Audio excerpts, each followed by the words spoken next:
Today, I'm exploring Hong Kong Island, where modern skyscrapers meet historic landmarks and stunning harbour views. My visit is packed with iconic attractions, lively markets, and a deep dive into the city's rich culture and cuisine. First stop is the famous dried seafood and Tonic streets. I am in the back street here, just behind Devoy Road, and I am on Hong Kong Island. I've crossed over and I am in an interesting place here. An extremely interesting place. This is the dry fish district. There's a lot of abalone seafood products and imported all around the world. It is estimated that there is some of the most premium dried fish products sold from here, and apparently dried abalone can source up to $10,000 a kilo. Every store literally is a dried fish store. They also make shrimp paste here, and the shrimp paste from here as well is also top notch. This is an interesting little district in Shen Wang, and you'll see a lot of guys with no tops on and trolleys. He's got his top on, but he's got a trolley, he's got an electronic trolley, he's got a jack. I think the Hong Kongers take their dried fish seriously. I love to visit local areas to get a true understanding of the culture. I even make time to catch a glimpse of the famous coffin makers, part of the city's rich cultural heritage, as well as the famous Man Mo Temple. In the temple, you can find intricate carvings, glowing incense coils, and serene ambience. Hong Kong Island is like a treasure trove. There really is something to see, do, and eat around every corner.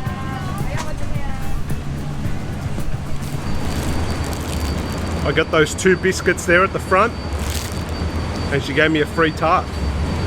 The black sesame biscuit. The Chinese seem to downplay their pastries. They call them biscuits. It's pretty thick, look at that. I don't understand how this is a biscuit, but they're really downplaying their efforts. This is a pastry or a bun. It was $4 for all of this. That's nothing.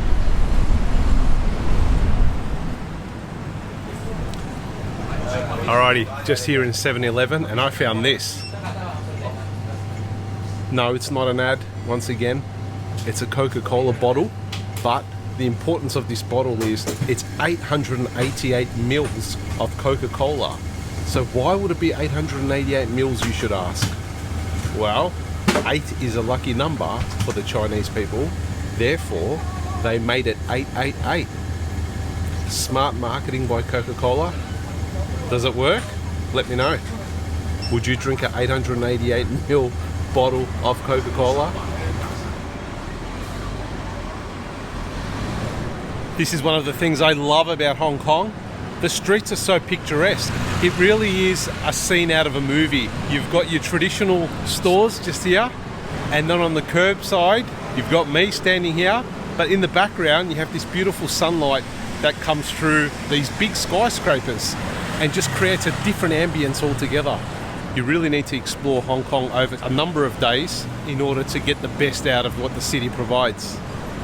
Okay, we're on Pottinger Street here in Hong Kong, and behind me, up here, up these steps and down those steps just in front of me, this is where Pottinger Street extends all the way up the hill.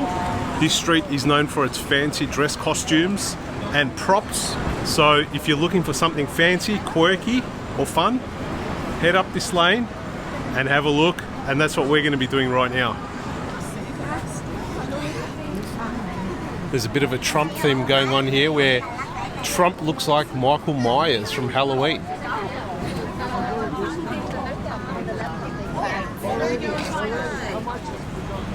I'm just browsing around the central market here in Hong Kong. There's a lot of eateries, there's a lot of stores selling souvenirs and all the usual tourist stuff. I've had a brief look in there. It's very busy and people don't mind giving you a little nudge just to kind of get you to hurry along, but that's okay. Time is limited here in Hong Kong, so everyone wants to make the most of their day. Behind me are the escalators, and these escalators are really important. They were installed in the 90s And these escalators take you to the top of the hill and give you easy access to Soho, and that's where all the bars and restaurants are. Before the early 90s, these escalators weren't here, so Soho didn't really exist. They didn't have as many bars and restaurants and clubs, and what was basically up there was a bunch of ceramic and porcelain shops. You know, I've read a few accounts on the web where people say it wasn't as lively as it is today. So these escalators, or the escalator, one going up, the one coming back down are just steps, has brought economic life up to the top there where Soho is. This is the third escalator that we're going up, and we're nearly there. That's a long way up if you don't use the escalator. Good for the gut. Wow, am I in England? Am I in London somewhere? Look at this. By the way, this is the Soho district, and you have all the funky bars and cafes in this area, and it comes alive at night. I really feel like I've stepped into a portal and I'm somewhere maybe in England, in London, maybe somewhere, you know, central, Oxford Circus, Oxford Street, Piccadilly Circus, who knows, somewhere in London. It truly does feel very English here in Hong Kong in certain areas, especially here in Soho. So look at that place there. You've got British architecture and then what seems to be potentially socialist, Soviet-style buildings in the background. Contrast of different worlds. As well as English-style buildings, the British expat community in Hong Kong is also noticeable and estimated to be in the tens of thousands. We are in the former prison yard of the Victoria Jail, later renamed the Victoria Prison, and this was the first and longest running jail in Hong Kong. Obviously established during colonial rule. These days, it's full of restaurants and bars. Look how many people are here. More people than probably the days of the jail yard.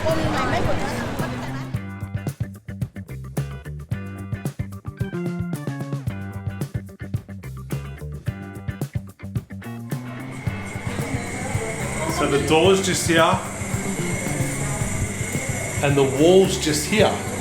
Literally 1 or 2 arm spans apart. Imagine being stuck in here. It's hot. It could be cold during the winter months, no doubt. And if you're claustrophobic, you'll have a lot of problems. Wow. That's your only outlet.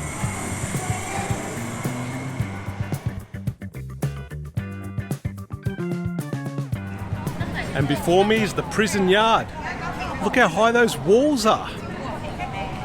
Obviously these buildings didn't exist back in the day. They probably would have came later on, but look at that. The yard is pretty big. You could fit a few football games in here, no doubt about that. But I'm sure they've amended it and probably planted those trees, probably, don't know.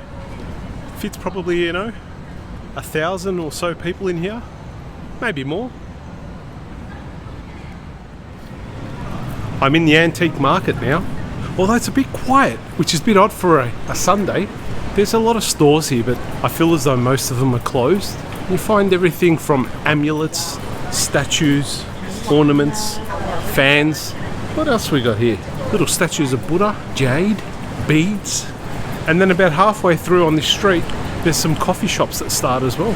People are enjoying coffee. Do you think that people aren't into these amulets and antiques anymore? I did read a travel warning for this street where even the government says that some of the antiques may or may not be real and buy at your own risk. I feel like the glory days of the antique market street are over. Although if you're in Hong Kong, it's worth checking out. It's very quiet compared to Soho and the other areas in Hong Kong. And the people running the markets and the little stores are a little bit older. That's okay. It's a good walk and it's good to get away from the crowds of the Soho area.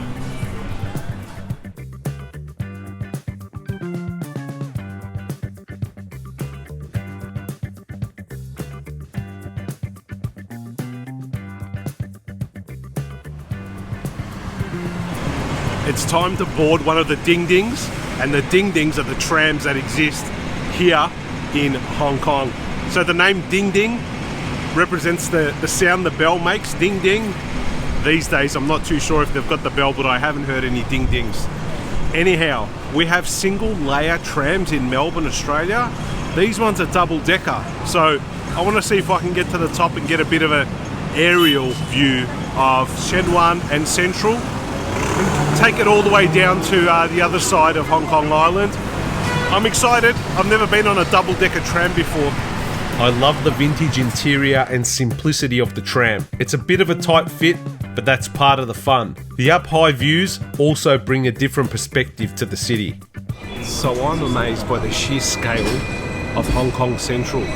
Apparently there's over 7,000, close to 8,000 skyscrapers in this area alone. I've never been in a city with that many skyscrapers in my life, not yet. Manhattan, I think, just has over 7,000. Hong Kong City, Central, tips the scales over Manhattan.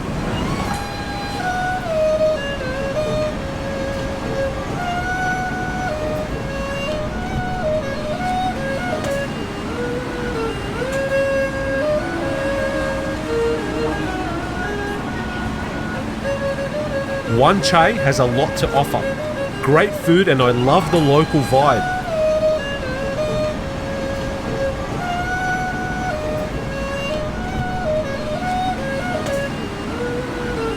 Visit the local market to get fresh fruit, and don't forget to check out Toy Street. You'll really feel like a local.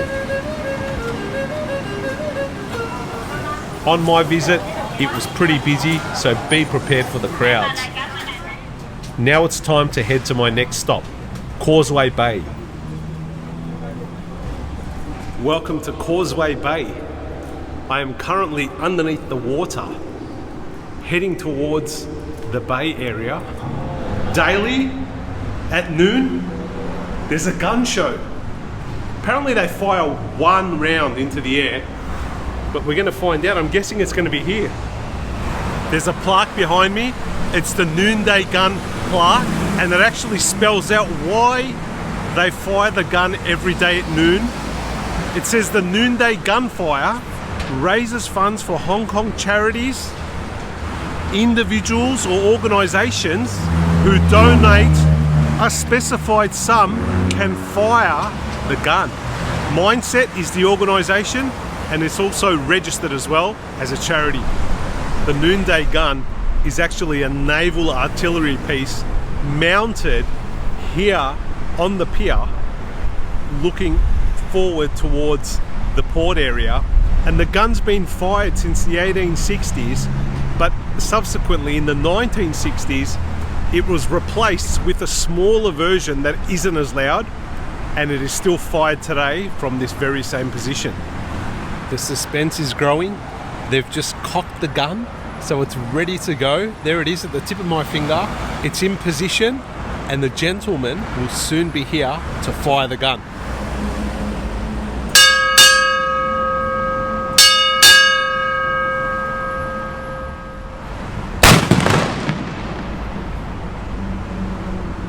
There you go, fired every day from the same spot at Causeway Bay, except for New Year's Eve, the 31st of December, when it's fired at midnight to welcome in the new year. There's even a poem about it. Here we go. Mad dogs and Englishmen, get out in the midday sun. The smallest Malay rabbit deplores this foolish habit.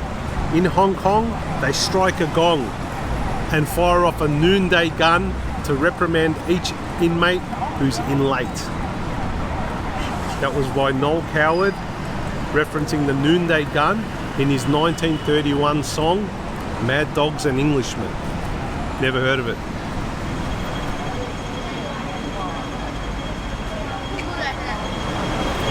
There is a bit of superstition going on here.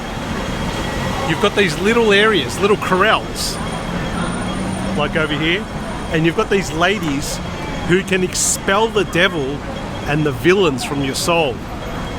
I just spoke to one and I said, hey, I don't really believe in this, but I want to understand what's going on, and I'll pay you for your time. Can you explain it to me in English? But she had no English. So maybe I'll ask a few more people to see what's going on, but it's all about taking away misfortune and the devil and bringing good luck. Let's see if we can talk to someone. This form of sorcery is very famous in Guangdong, China, and here in Hong Kong, and it is undertaken by senior-aged women of Cantonese descent. This is called Villian hitting, where mostly older women, Cantonese women, expel the demons away from your soul to bring you good fortune. So what they do is they cast a spell to expel the demons and to give you good fortune. And as she beats the piece of paper, the spirits are set to disappear, apparently. So the service offered by these women comes in two forms. One, they can use this sorcery to remove any black magic that's been put onto you. Or two, they could commission black magic onto someone that you dislike or you are maybe jealous of, who knows, and they can put that black magic onto them as a form of sorcery. Now this is freaky, I better not hang around here too much. They might put a spell on me for videotaping them. So these services all happen underneath this bridge, Canal Road, right under here, and there's a number of different outlets where if you're looking for this type of service you can find it, and it's just in this kind of dark, a little bit more gloomy area under the bridge. It is kind of freaky. I tried speaking to a few of them to understand what's going on. Nobody speaks English, but you'll hear a lot of slapping and you'll see a lot of mystical practices going on with burning and incense and the use of icons and idols, and it all happens right here in Causeway Bay.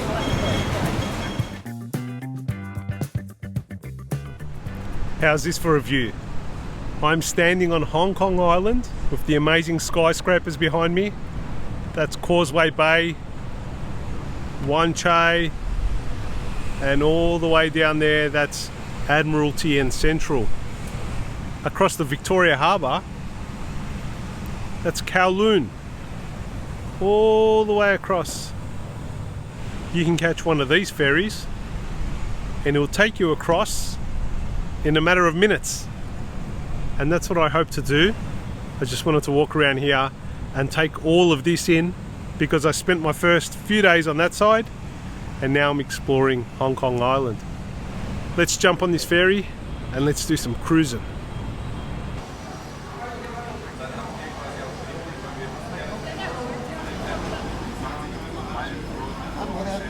$97 to travel across Victoria Harbour to Kowloon. There's a ticket. Catching the ferry is easy. I swiped my card at the automated ticket machine and I was ready to go. The ferries are frequent, so after a short wait, you'll be able to board and take your seat, so no problems there. The cruise across Victoria Harbour is so good, I actually went back and forth twice. It gives you good perspective on this great city, but it also feels nostalgic at the same time. Maybe I've watched too many martial arts films set in Hong Kong from the 80s. This makes me feel like I've been here in another lifetime. Who knows? Whatever the reason, it's a great feeling. I hope you've enjoyed the day out in Hong Kong Island. Please like and share the video to give others an idea of what to expect when visiting.